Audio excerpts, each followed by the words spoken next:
এবার কি হচ্ছে নিউমেটিক মিটার আউট সার্কিট। তো এইখানে কি হচ্ছে, এখানে হলো আমার কি কি আছে সেম অ্যাজ মিটার ইন সার্কিটের মতো। এটা হলো এয়ার কম্প্রেসার, এটা হলো এফআরএল ইউনিট, এটা হলো 4/2 solenoid operated spring return type DCV, তারপরে কি এটা হলো flow control valve with check valve, আর এটা হলো অ্যাকচুয়েটার। তো এই প্রথম যখন আমার এই ফার্স্ট পজিশন ডিসিভির ফার্স্ট পজিশনে আমার যখন কানেকশানটা রয়েছে তখন কি হচ্ছে এয়ারটা অ্যাটমসফিয়ার থেকে নিচ্ছে, এফআরএল ইউনিটের থ্রু এয়ারটা আমার চলে যাচ্ছে কোথায়, আমার এই পিস্টনের বা অ্যাকচুয়েটারের ক্যাপ এন্ডে, এবং আমার কি করছে পিস্টনটাকে আগে এক্সটেন্ড করছে। এবং এখানকার যে এয়ারটা রয়েছে এখানকার এয়ারটা কি করছে আমার ফ্লো কন্ট্রোল ভালভের থ্রু আমার কি করছে আস্তে আস্তে আমার বেরোচ্ছে।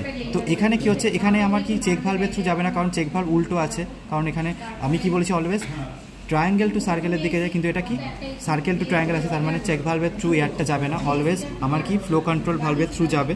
তাহলে কি যখন এক্সটেনশন হবে এই দিকে যখন যাবে তখন খুব আস্তে আস্তে এক্সটেনশন হবে এবং সাইলেন্সারের থ্রু বেরিয়ে যাবে।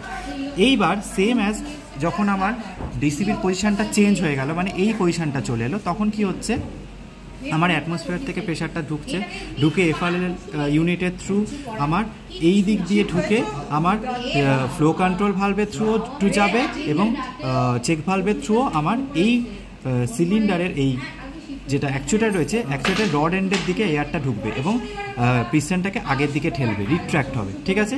এবং এখানকার যে এয়ারটা রয়েছে সে আবার এখানকার থ্রু সাইলেন্সার দিয়ে বেরিয়ে যাবে। তার মানে কি হচ্ছে এটাও আমার স্পিডটা কন্ট্রোল করছে, ঠিক আছে। এটা হলো মিটার আউট সার্কিট।